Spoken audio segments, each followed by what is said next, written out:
दोस्तों नमस्कार, स्वागत है आपका उद्धार न्यूज में। आज हमारे साथ बात होगी गौवंश और गौमाता की रक्षा को लेकर। उत्तर प्रदेश में योगी आदित्यनाथ की सरकार है, भारतीय जनता पार्टी की सरकार है। लगातार सरकार की ओर से ये दलीलें दी जाती रही हैं कि गौवंशों की रक्षा के लिए वो लगातार प्रयासरत हैं। हिंदू महासभा के पदाधिकारी हमारे साथ जुड़ रहे हैं।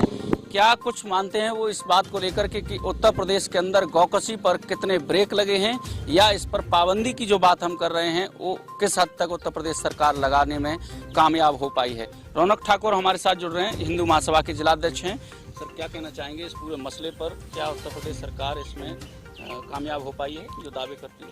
देखिएगा, अगर यहाँ के अधिकारियों की और जो यहाँ के उत्तर प्रदेश के मुख्यमंत्री के जो रिपोर्ट कार्ड हैं और जो रिपोर्ट देने वाले अधिकारी हैं, उनके हिसाब से यहाँ बिल्कुल भी गौ हत्या, गौ तस्करी बिल्कुल नहीं हो रही। लेकिन धरातल इसका बिल्कुल उलट है।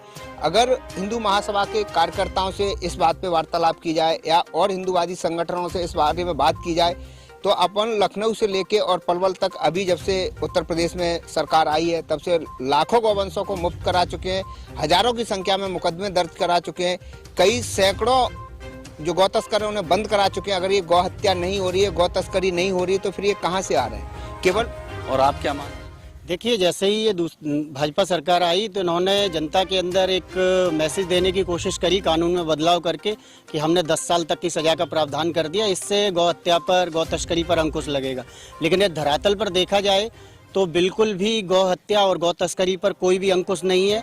यदि रोज कोई निकले बाहर तो कहीं ना कहीं सड़क पे कई सारी गाड़ियां गौ तस्करी के लिए मिल जाएंगी। कई सारे मुकदमे हिंदू महासभा के द्वारा पूरे आगरा, मथुरा, हाथरस, अलीगढ़, इटावा तक लिखाए गए, ठीक है। लेकिन ये कानून पर्याप्त नहीं है। इसमें सबसे पहली बात है कि जमानत का प्रावधान ही खत्म कर देना चाहिए। दूसरा, इसमें फास्ट ट्रैक कोर्ट में ऐसे मुकदमे चलाने चाहिए जिससे कि जल्द से जल्द ऐसे लोगों को सजा मिल सके और वो हमेशा के लिए सलाखों के पीछे रहें। मैं दर्शकों को बता दूं, आप ब्रजेश भदौरिया हैं, आप अधिवक्ता हैं और हिंदू महासभा के प्रदेश प्रवक्ता भी हैं।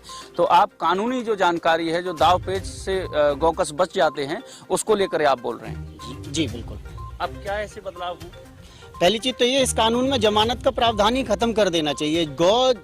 गौ सेवा है, गौ माता है, वो समस्त हिंदुओं की आस्था से जुड़ा हुआ विषय है। कई सारे हाई कोर्ट्स ने इसको, गौ माता को राष्ट्रीय पशु घोषित करने का भी आदेश दिया है। तो पहले तो भारत सरकार को, उत्तर प्रदेश सरकार को स्वतः इस पर संज्ञान लेके इसको राष्ट्रीय पशु घोषित करना चाहिए। दूसरा, इसके संरक्षण के लिए जो दिखावे के तौर पर गौशालाएं हैं, लेकिन उनकी आंतरिक स्थिति नहीं, बद से बदतर है कि जो कसाई गौ तस्कर हैं जो ले जाते हैं, उससे भी बदतर तरीके से उनको मारा जाता है, वहाँ पे दफना दिया जाता है। ना तो उनको पूर्ण रूप से चारा मिल रहा है, ना उनको पानी मिल रहा है, ना उनकी देखभाल हो पा रही है।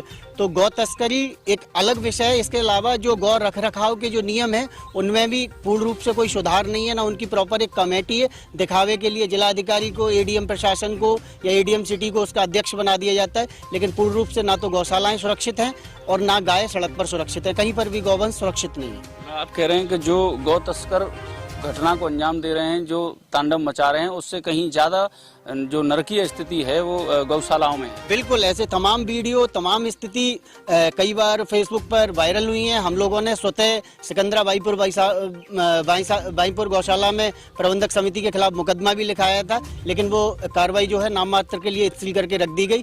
और आगरा क्या, जहाँ पर भी सरकारी गौशालाएं हैं उनकी यदि आंतरिक निरीक्षण किया जाएगा तो गड्ढों पानी भरा होगा, गहरे गड्ढों में पानी भरा होगा, कोई गौ माता दलदल में फंसी होगी, कोई भूख से तड़प रही होगी, कोई पानी से तड़प रही होगी। यहाँ तक बदतर स्थिति देखी है कि गौवंश जो मर जाते हैं उनको कुत्ते, चील, कौवे खा रहे हैं, उनको दफनाने तक की पूर्ण रूप से एक अच्छी प्रक्रिया नहीं है।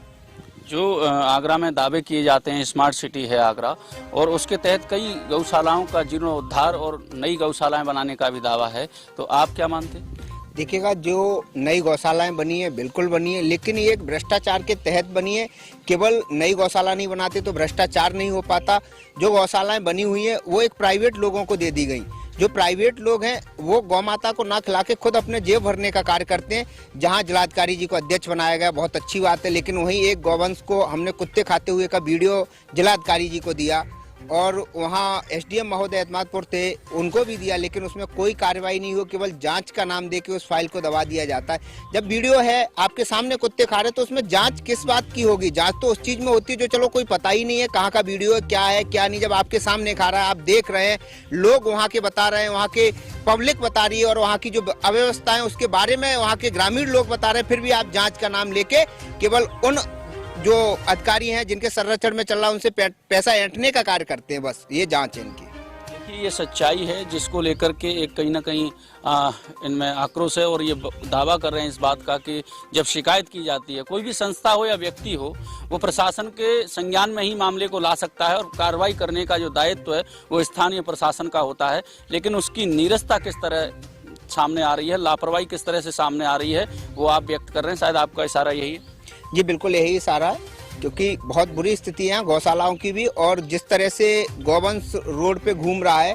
जब आपने गौशालाएं बनाई हैं, किसी को 60 एकड़ में बनाई है, किसी 30 एकड़ में बनाई है, आपकी नगर निगम जो गौवंशों को ले जाती है उन्हें गौशाला छोड़ती है, लेकिन यहाँ नगर निगम उन गौ माताओं को ले जाती है जो पशुपालक हैं, उनकी गौ माता घूमती मिलती है, उसको ले जाते हैं, 2000 रुपये की रसीद लेके उनकी गौ माताओं को वापस कर दिया जाता है। जो जिन्हें ये आवारा नाम देते हैं, जिन गौवंशों को, उन गौवंशों को ये ले जाने का बिल्कुल भी कार्य नहीं करते हैं। एक शब्द आपने अभी कहा, आवारा।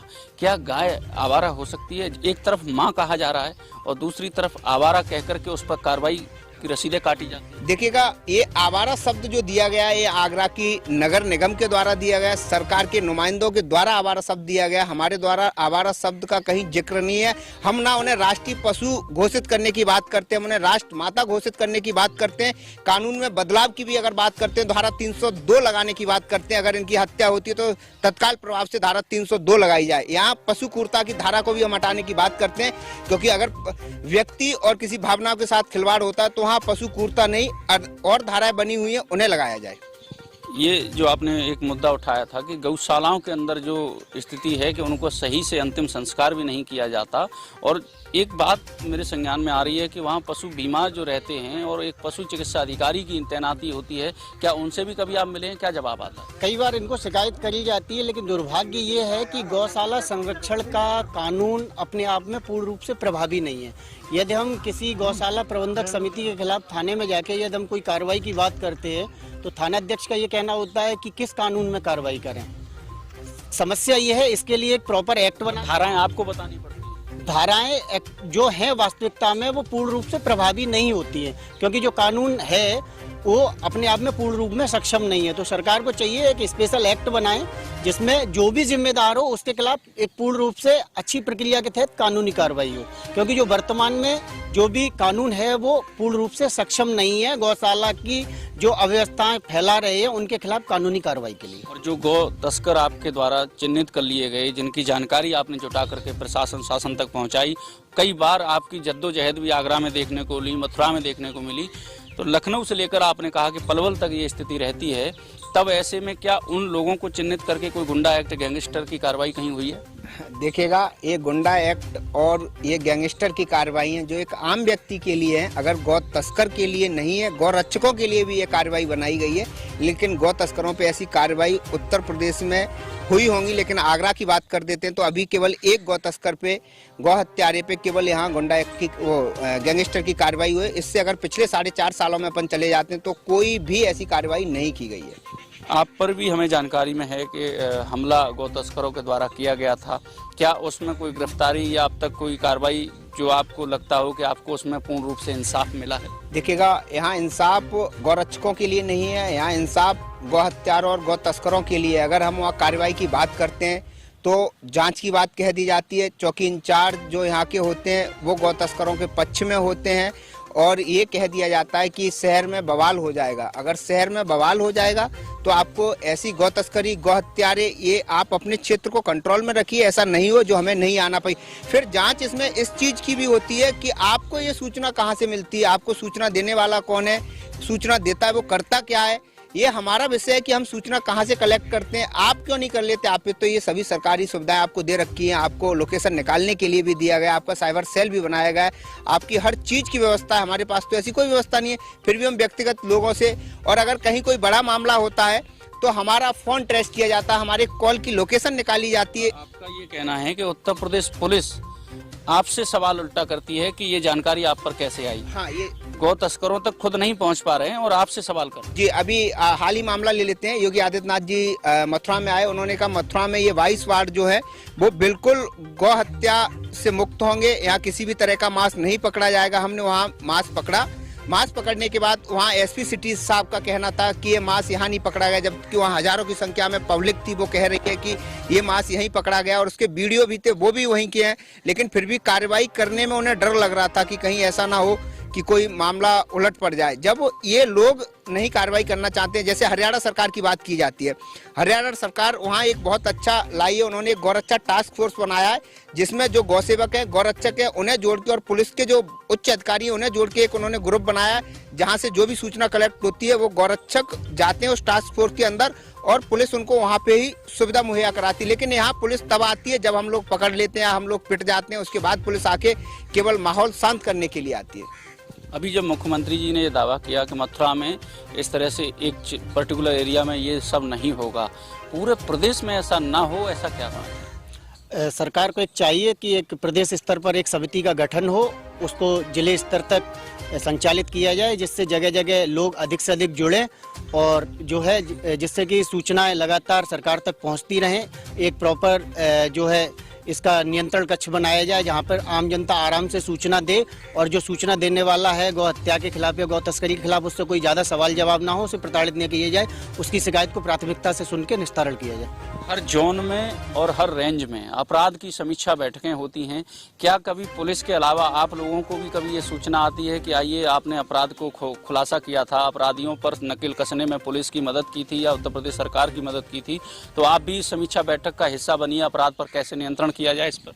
पुलिस को हमेशा ये लगता है कि ये तो हमारे लिए सिर दर्द है, ये हमेशा एक मतलब गौ तस्करी और गौ हत्या के मुकदमे लेके आते हैं, ये तो हमारे लिए एक सिर दर्द है। तो समीक्षा बैठक में बुलाना तो दूर है, वो देखना भी उचित नहीं समझते हमको। देखिए, ये सच्चाई है जिसको लेकर के आपने अपनी बात रखी है। आपका साफ तौर पर ये कहना है कि गौवंशों की रक्षा में इन्हें संघर्ष करना पड़ता है।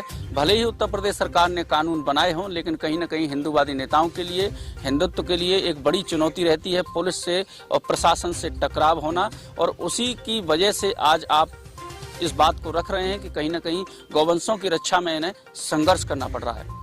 उत्तर प्रदेश सरकार को चाहिए कि इस मामले पर फिर से गंभीरता से अपना ध्यान आकर्षित करे और ऐसे कानून और प्रावधान बनाए जिससे गौवंशों की रक्षा हो सके। फिर होगी मुलाकात किसी नए वीडियो में।